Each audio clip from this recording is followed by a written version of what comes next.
So the date is August 16th, 2002, and flying over a valley in Afghanistan are two A-10 Warthogs. An A-10 is a heavily armored, low-flying, slow aircraft designed to provide ground cover for troops on the ground. And on this night, it's a very, very cloudy night. There's storms in the area. And these two planes hanging up above, just waiting in case anybody down below needs help. Up there, it's gorgeous. The moon is bright. There's thousands of stars in the sky. The clouds look like the snow had just fallen.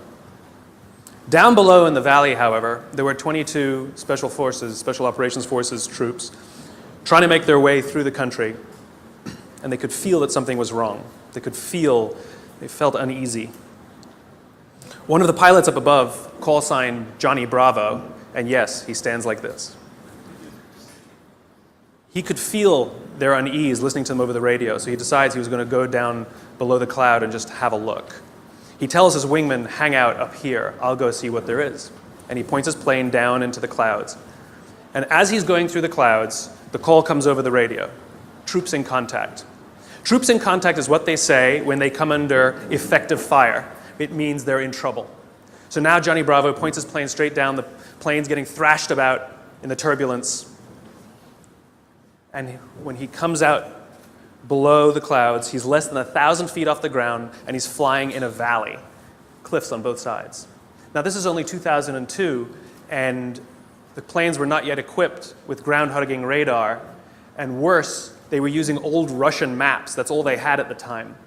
And the sight that greets him is something like he's never seen before, not in training and not in the movies. He sees tracer fire coming from all sides of the valley, pointed right in the middle where the American forces are. And so he picks a point and starts to lay down suppressing fire. And he's flying, and he's in danger of hitting the cliff, of course. He knows his speed, he knows his distance from the map, and he literally counts out loud while he lays down the suppressing fire. 1, 1,000, 2, 1,000, 3, 1,000, 4, 1,000, 5, 1,000. Pulls hard on the stick, pulls back up into the cloud, comes down around again. 1, 1,000, 2, 1,000, 3, 1,000, 4, 1,000. Good hits, it says over his radio. And again, he comes around. 1, 1,000, 2, 1,000, 3, 1,000, 4, 1,000, 5, 1,000. He runs out of ammunition. Fuel is fine. Flies back up to the top of the cloud, tells his wingman, you need to get down there. His wingman isn't sure about the conditions, so the two of them fly back down together. His wingman lays down the suppressing fire, and Johnny Bravo counts as they fly 3 feet apart from each other, wing to wing. 1, 1,000, 2, 1,000, 3, 1,000, 4, 1,000, 5, 1,000, up and around again. 1, 1,000, 2, 1,000, 3, 1,000, 4, 1,000, 5, 1,000. That night, 22 Americans went home alive with 0 casualties. My question is where do people like Johnny Bravo come from? Who are they? Who would risk their lives for others so that they may survive? I asked Johnny Bravo. I asked him, why would you do it? Why would you risk your life so that others may survive? And he gave me the same answer that everybody in his position gives, because they would have done it for me. Now, if you think about it, in the military, they give medals to people who are willing to sacrifice themselves so that others may gain. In business, we give bonuses to people who are willing to sacrifice others so that we may gain. We have it backwards.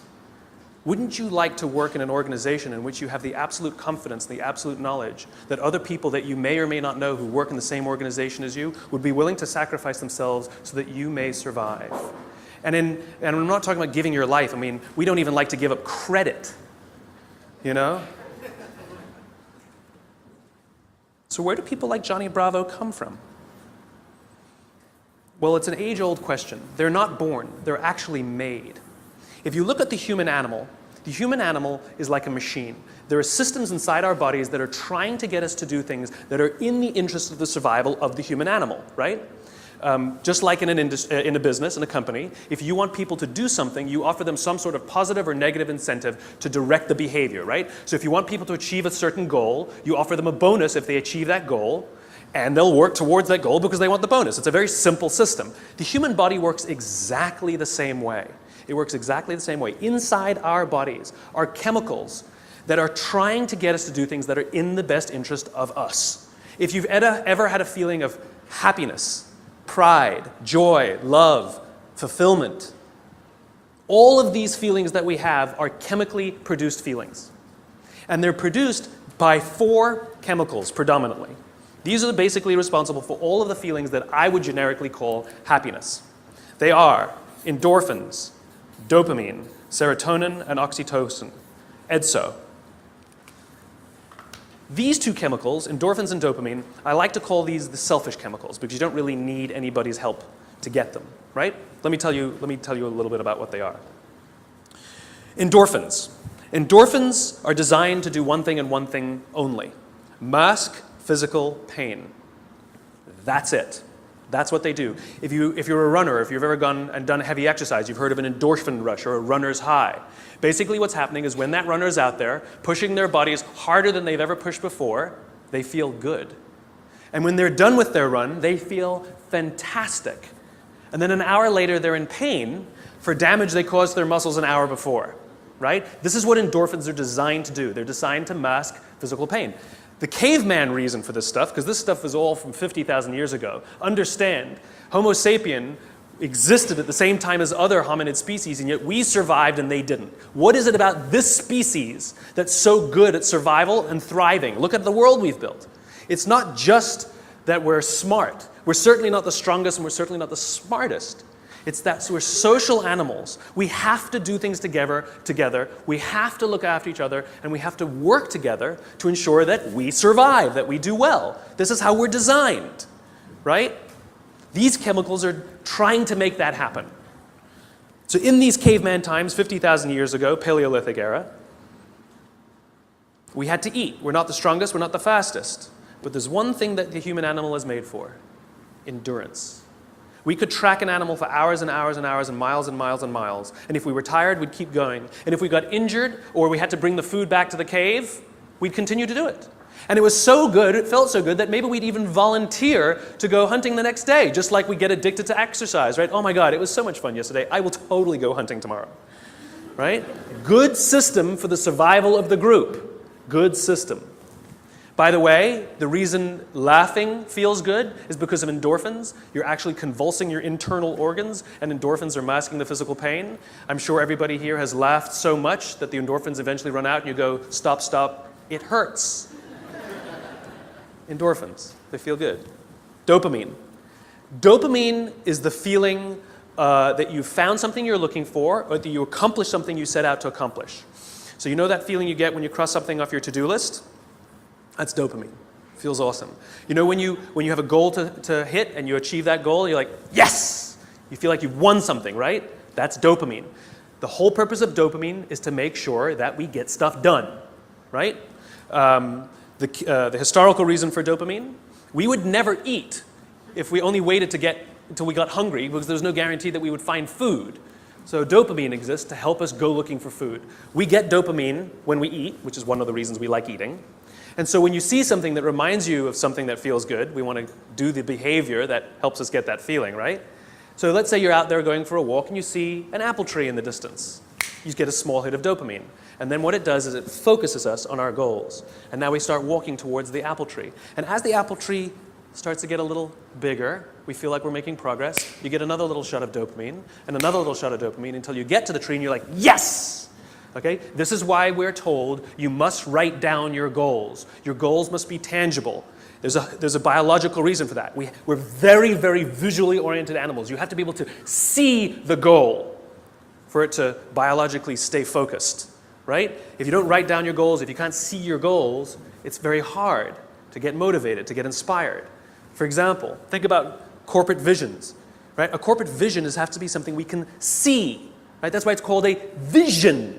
You can see it, right? To be the biggest, most respected, to be the fastest growing are not visions. They're nothing, right? What does that even look like? Respected by whom? Your mother? Yourself? Your friends? Your shareholders? Who knows? What's the metric? Dunno. It's amorphous, doesn't motivate us. Just like I can't tell you, you will get a bonus if you achieve more. You're going to ask me, how much more? I'm going to say, more. Doesn't work. You need a tangible goal. You need a tangible goal, right? Here's a great vision. Martin Luther King, I have a dream that one day little black children and little white children We'll play on the playground together and hold hands together. We can imagine that. We can set our sights on that. And every time we achieve a goal and achieve a metric and achieve a milestone that makes us feel like we're making progress to the vision we can see, we keep going and going and going until we achieve something remarkable. You have to be able to see it. Dopamine. Like I said, dopamine is the feeling you get when you set out to find something you're looking for as well. I talked about the to-do list. I came home from a trip just a couple days ago, and I had a bunch of errands to run, and I wrote down a little list of things I had to do, and off I went, right? And as I was walking past, I think it was the dry cleaners, I don't remember. I was walking past something, I remembered, oh, I have to do that, and I hadn't written down on my to-do list. So I went in and finished what I needed to do, and then when I came out, I then wrote it on my to-do list and then crossed it out. Because I wanted the dopamine. Feels good. Dopamine comes with a warning. Dopamine is highly, highly, highly addictive. Here are some other things that release dopamine. Alcohol, nicotine, gambling, your cell phone. Oh, you think I'm joking? Okay, we've all been told that, if you wake up in the morning and you crave a drink, you might be an alcoholic. Well, if you wake up in the morning, the first thing you do is check your phone before you even get out of bed, you might be an addict. If you walk from room to room in your own apartment holding your telephone,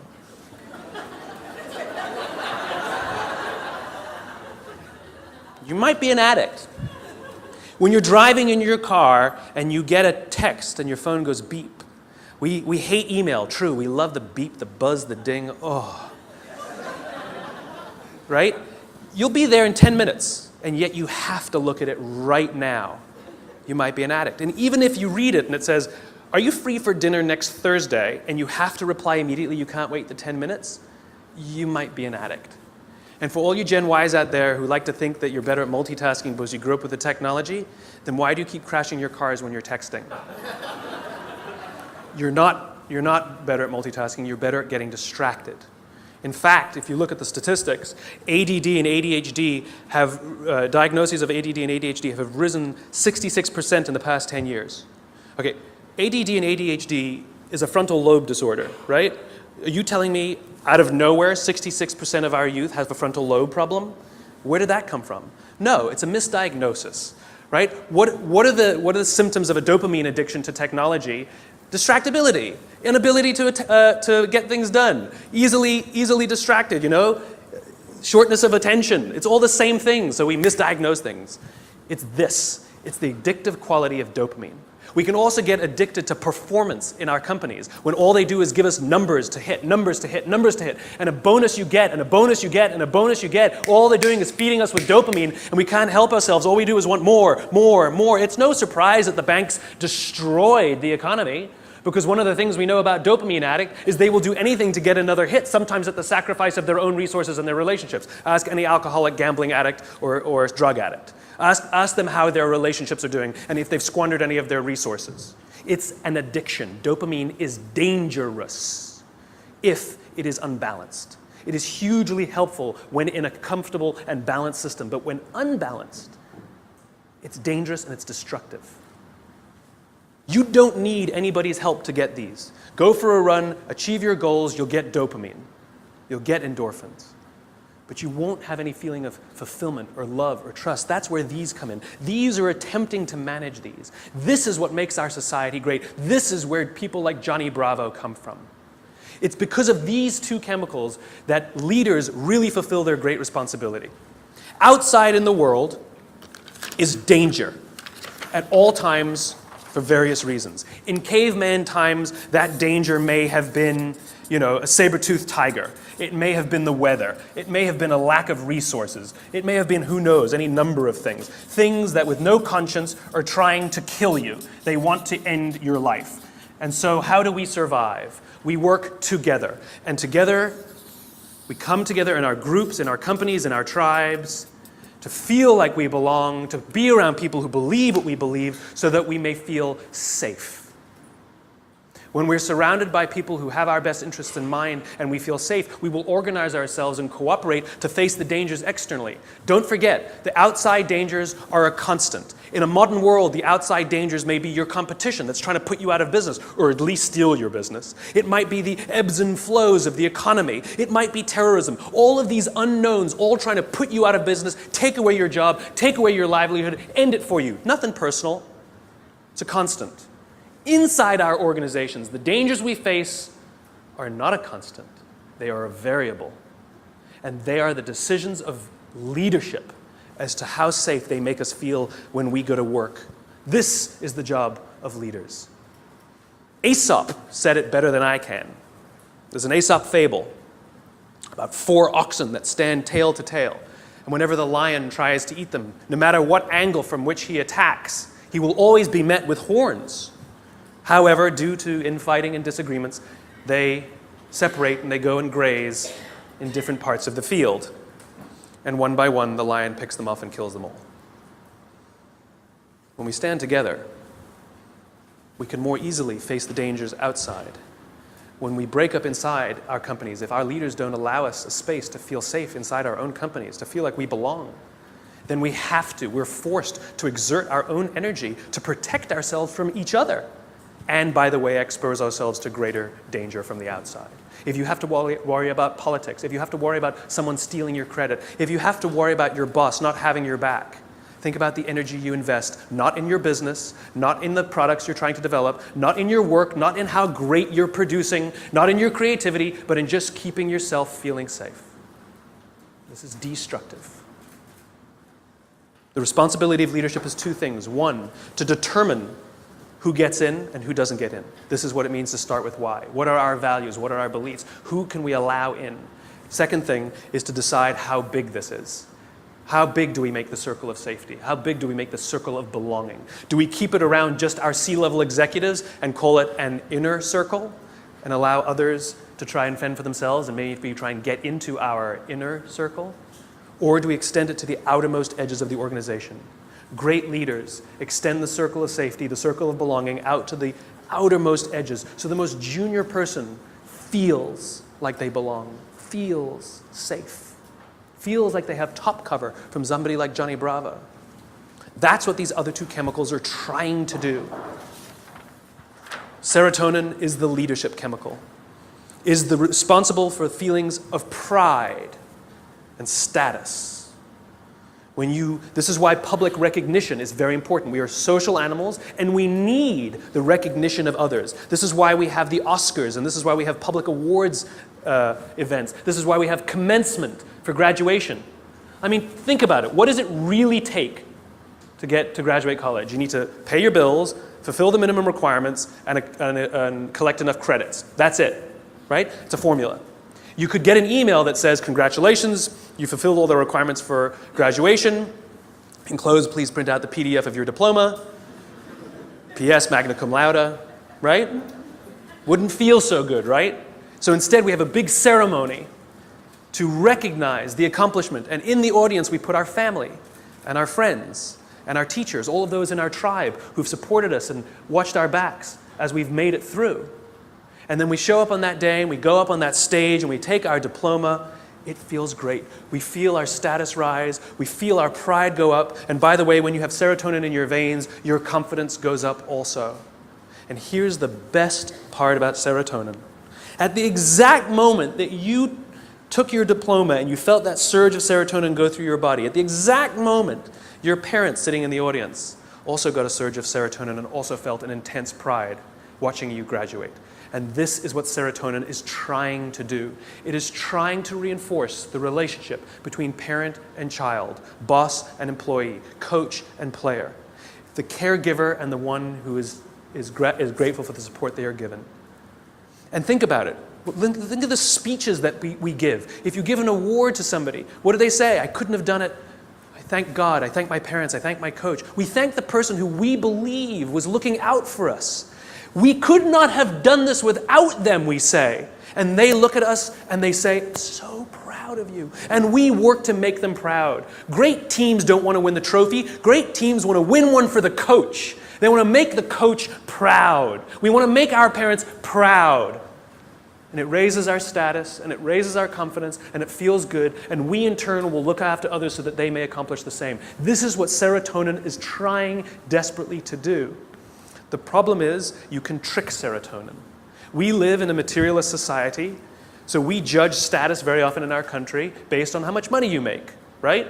So any conspicuous display of wealth raises your status. This is why they put the logos on the outside. No good on the inside, nobody can see them. We want the red line of our Prada glasses. How good, you own a pair of designer shoes, how good does it feel to put on your Gucci shoes? Oh my God, it feels so good. You walk out and you feel $1 million. You can actually feel your confidence rise when you put on the stuff, right? Because it's showing this display of status. It feels great. The problem is there was no real relationship that was reinforced because of it. You tricked the system. That's why we keep trying to accomplish things and accumulate more and more material goods, and yet we never feel successful because there was no relationship. We tricked it. We gamed it. Serotonin is the leadership chemical. The reason I call it the leadership chemical is a historical reason, a very simple historical reason. We had a very practical problem as our animal was developing, as the Homo sapien was developing. We lived in communities of about 100 and 150 people, and there's a very practical issue, which is if we're hungry and somebody brings back food and drop a carcass on the floor, we're all going to rush in to eat. And if you're lucky enough to be built like a linebacker, you will elbow your way to the front. And if you're the artistic one of the family, you get the elbow in the face. Not a good system to keep the whole tribe alive, and definitely not a good system for cooperation. Because remember, the value of group living means that if I trust you and you trust me, I can fall asleep at night and trust that you will alert me to danger. If I don't trust you, I can't go to sleep at night. It's the same in our companies. If we trust each other, we will turn our backs, we will take risks, we will innovate, we will do things that will change the course of our world. If I don't trust you, I can't do that. I can't do that. There's value in group living and group working. And so if you got an elbow in the face that afternoon, odds are very high that you're not going to wake the guy who punched you if danger's there. You're just not going to do it. Bad system. And so we evolved into hierarchical animals.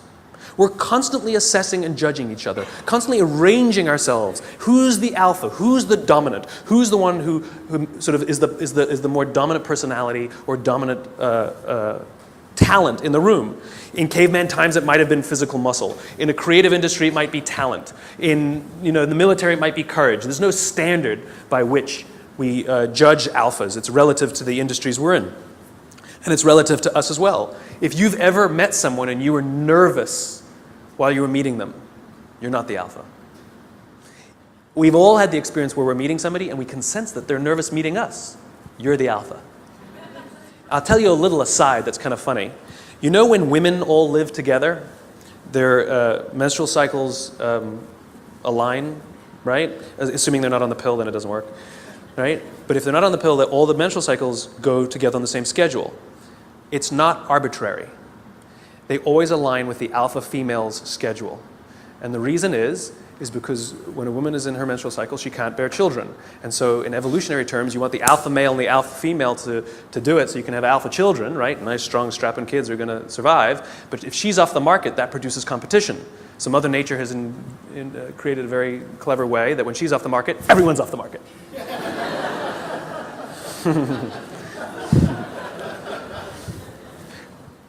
Back to the talk. So we're constantly judging and assessing each other who's alpha, right? And what we do is when we assess that someone else is the alpha, we voluntarily take a step back and allow them to eat first. Alphas get first choice of meat and first choice of mate. Good system. Good system. The alpha gets to eat first. The rest of us may not get the best cut of meat, but we will get to eat eventually and we won't get an elbow in the face. Good system. We'll happily alert them to danger later.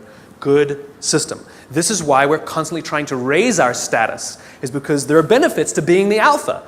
People will do things for us and step back and offer us favors, right? We to this day, we're perfectly comfortable giving special treatment to our alphas. No one has a problem that your boss makes more money than you. You might think he's an ass, but you don't have a problem that he makes more money. Nobody has a problem that somebody who outranks us at work has a bigger office than us. Doesn't offend us. It is deeply ingrained in us. We happily step aside and allow our alphas first choice of meat and first choice of mate. It's good to be the king. There are advantages that come with being the alpha. You get special treatment. You get to eat first. People show you love and respect. It boosts the serotonin. You walk around like this. It boosts your confidence. It's awesome. But it comes at a cost. You see, the group is not stupid. We're not giving all of that stuff away for free. Leadership, alpha, comes at a cost. You see, we expect that when danger threatens us from the outside, that the person who's actually stronger, the person who's better fed, and the person who is actually teeming with serotonin and actually has higher confidence than the rest of us, we expect them to run towards the danger to protect us. This is what it means to be a leader. The cost of leadership is self-interest. If you're not willing to give up your perks when it matters, then you probably shouldn't get promoted.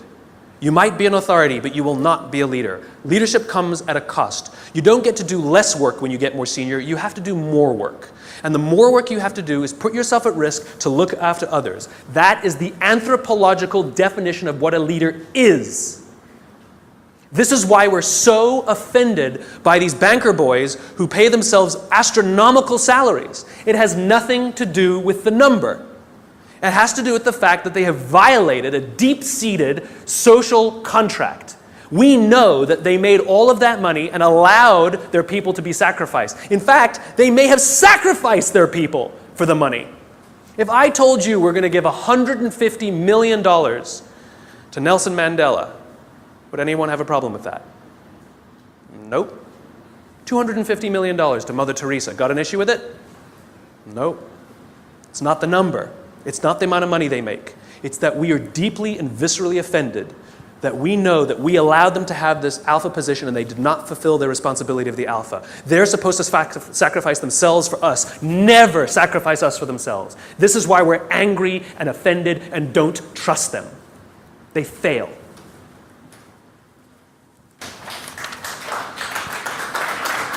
Oh, there's more. Oxytocin. This is the best chemical of all.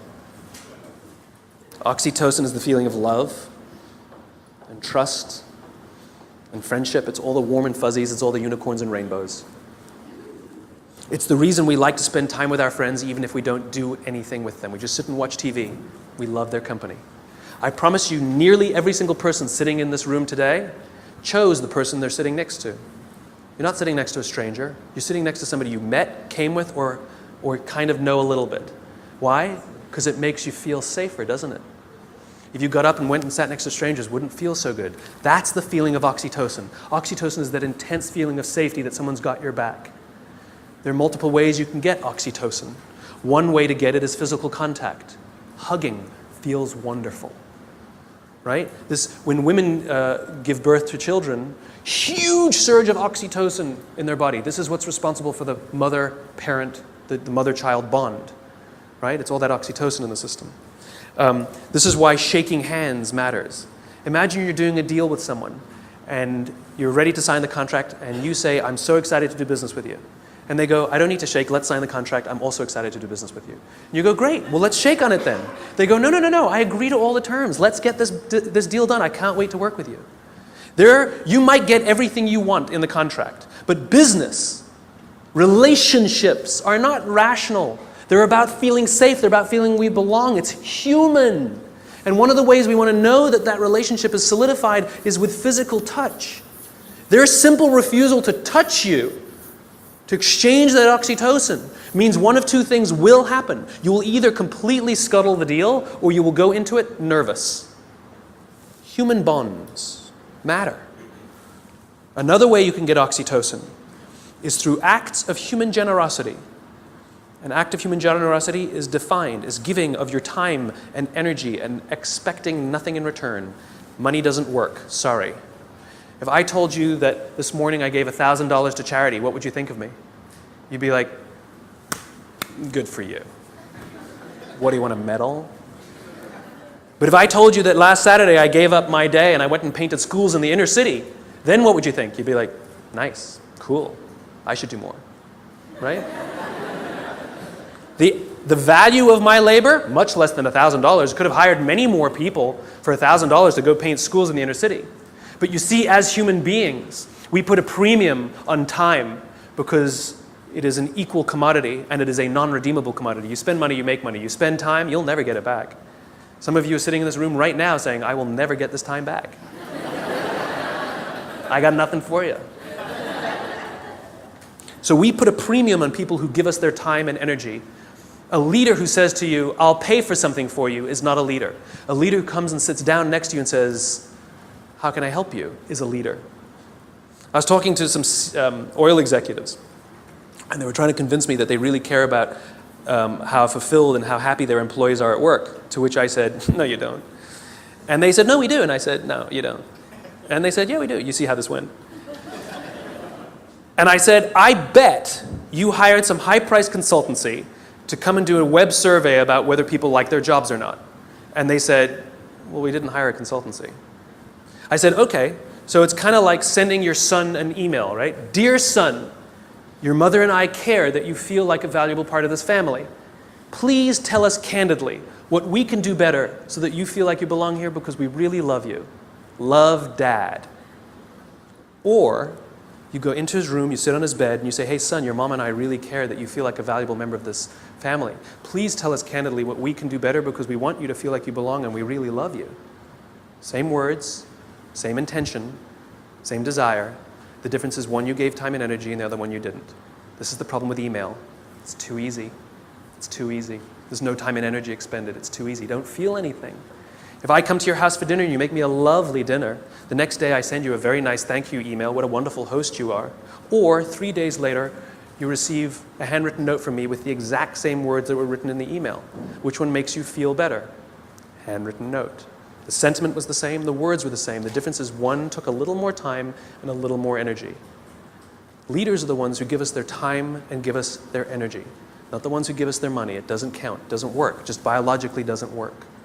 This is how you get oxytocin, doing nice things for people that require that you sacrifice a little bit of time, a little bit of energy, something you will never get back. And if you expect something in return, then you weren't really giving in the first place. You take someone out for dinner because you want them to hire you, you're not really taking them out for dinner. You want something in return. It's just a protracted transaction. It's not relationship building. It's nonsense. I was walking down the streets of New York, true story, and the guy in front of me, his backpack opened and a bunch of paper spilled out on the street. Didn't think much of it. I bent down, gathered the papers up, handed them back to him, and pointed out that his bag had opened. I did a small act of generosity for somebody. I got a small burst of oxytocin. I felt good. Also, the person on the receiving end of the act of generosity feels good. They get a shot of oxytocin. He felt good. He says thanks. I get to the end of the block, and I'm standing waiting to cross the street. And a guy who also happens to be standing waiting to cross the street turns around, true story, turns around and says to me, I saw what you did back there. That was really cool. As it turns out, witnessing acts of human generosity release oxytocin. Remember, our bodies are trying to get us to repeat behaviors that are in our best interest, and it's making us feel good when we see or do acts of human generosity so that we will do them. In fact, the more oxytocin you have in your body, the more generous you actually become. In other words, the more you do, the more you want to do. It gets better than that. Lots of oxytocin in your body inhibits addiction. It makes it very difficult to get addicted to something when you have lots of oxytocin in your body. It actually inhibits addiction. It boosts your immune system. It makes you healthier. That's why happy people live longer. It's why couples live longer. Oxytocin, it actually is good for us. It increases our ability to solve problems. It increases our creativity. It's really good for us, and it's not addictive. It just feels great. It takes time to build up, though. You know, if I went on a date with a girl the other day, it was a first date, we totally got along great, we're going to get married. Why are you laughing? That's my social life. The reason you laugh is because you inherently know that I cannot form a bond of trust strong enough to get married in 7 days. You know that. Why don't you go on a couple more dates? Right? Inherently you know that. Right? But if I told you that I've been dating somebody for 7 years and we're not married yet, what do you say? What's wrong? In other words, we know that that bond of trust takes more than 7 days and less than 7 years. Don't know how long it takes, though. So when you start a new job and you're really excited to work there and they're really excited to have you, don't quite feel like you belong. You don't quite feel like you're trusted yet, right? Even though you were really excited and they're really excited, it takes time. And you have to do little acts of generosity and make little sacrifices, do little things for people. Not big risks, small risks. It's like dating. You know, you don't start by buying them a diamond. You start by taking them for lunch, buying them a drink, you know? Little bits. Then they take you out, or you take them out again. You do something a little bigger. Then you do that in a movie. Then they come over, and then you buy them flowers, and then you say, I love you. And one day you wake up in the morning, it's like you press this belief button. You just, I'm in love. I don't know when it happened. It just clicks, and you feel like you belong. Same thing at work. Same thing at work. It just clicks, and you feel like you belong because you got enough oxytocin built up in your system. We don't allow this to happen. We're too busy sending emails. We're too busy sending emails. The next time you want to tell somebody something, email is fantastic for the exchange of information, right? It's fantastic. Here's the report you wanted. The meeting's at 4 o'clock. Fantastic. What did you think of my idea? Do not reply on an email. That's an emotional question. Email is a rational tool. You get up from your desk. You walk the 30 feet. And you say, wanted to tell you what I thought of your idea. And I promise you, not only will that information be better received, but you will start to create relationship because oxytocin starts to get released. If you can't get up and walk 30 feet, pick up the telephone. I've done it. It's an amazing thing. You pick up the phone and you go, hey. They're like, hey, what's the matter? They're like, no, I'm just replying to your email. Wanted to tell you what I thought. What? And people who tell me, but I need a paper trail, have the conversation, hang up and say, just to confirm what we talked about, boom, there's your paper trail. The reason we get so many emails is because we reply to them all. And 12 emails are sent, and then somebody misunderstands something, and somebody gets angry, and then you have to pick up the phone and deal with it anyway. Do it at the beginning. Quicker, easier, better. Biology. Give your time and give your energy. And this is why leadership is really difficult, because you can't give it to everyone because you don't have enough to give to everyone. You just can't. You have to make sure that you can trust others, to trust others, to trust others, to trust others. And this is what happens in this circle of belonging, in the circle of safety. This is what effective bureaucracy is, which is, as the CEO, as the leader, or whatever your job is, you have one responsibility and one responsibility only, which is to make sure the people you know that you have physical contact with, you know their names, are confident and feel looked after, and encourage them to do the same for the ones who work beneath them, who work beneath them, who work beneath them. And when this group of people really feel safe, then they will invite in the customer to also feel safe. They will talk to these people as if they are human. I actually flew on an airline recently, and I was appalled at how I was treated. It was disgusting. It was like cattle, right? And I said something. I said, why do you treat people like cattle? And she literally said to me, I'm sorry, sir, I have to do it or I'll lose my job. What did she tell me?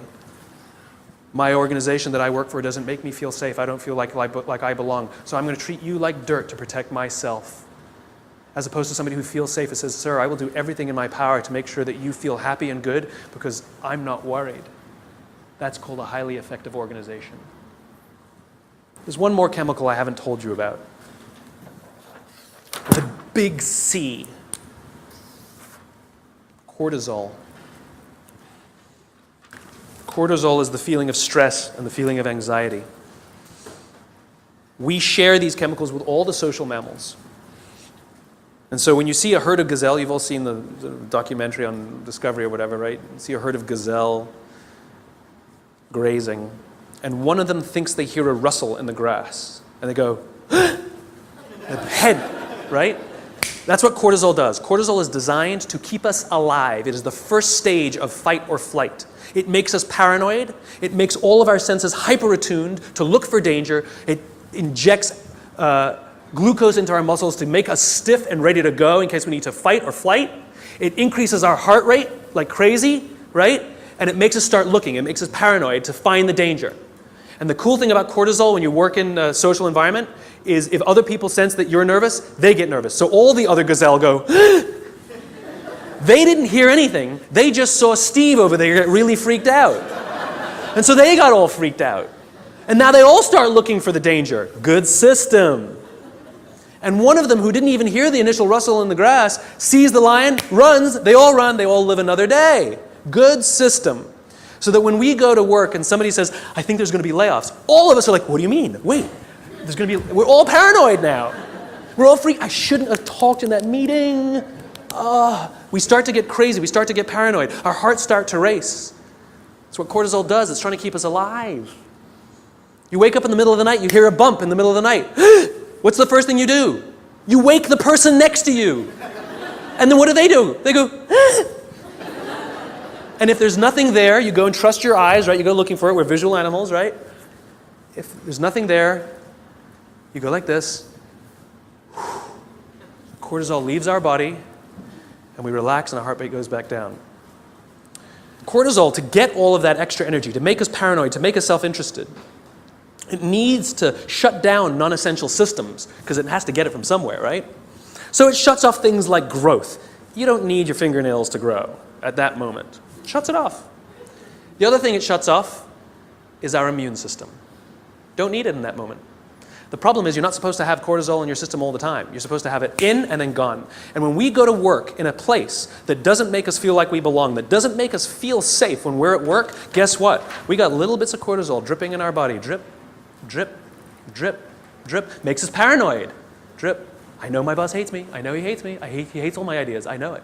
Drip, drip. It makes us self-interested. One of the things cortisol does, it inhibits the release of oxytocin. Biologically, if you work in a high-stress environment where you don't feel safe, you are biologically less empathetic and less generous. We don't care about each other because we're too busy trying to protect ourselves. Drip, drip, drip. Our immune systems are now compromised. Drip, drip, drip. We live in a country with some of the best medical education in the world, some of the best medical systems in the world, some of the best doctors in the world, some of the best hospitals in the world, some of the best medicines in the world. Please explain to me why diabetes is on the rise, heart disease is on the rise, some cancers are on the rise. It ain't partially hydrogenated oils. Our jobs are killing us. And the people who are responsible are the leaders. And we also know that parents who come home stressed out, their kids learn that this is what work is. That work is something that makes you short-tempered and unhappy. And so they expect it as they grow older. Worse, we know that parents who come home upset and angry, it has such a negative impact on their children that there's some studies that show that they might actually become bullies because of their unhappy parents who hate their jobs and have excessive amounts of stress. Our companies are literally killing us. So what are you going to do about it? What are you going to do about it? Leadership is not a rank. Leadership is not a position. Leadership is a decision. Leadership is a choice.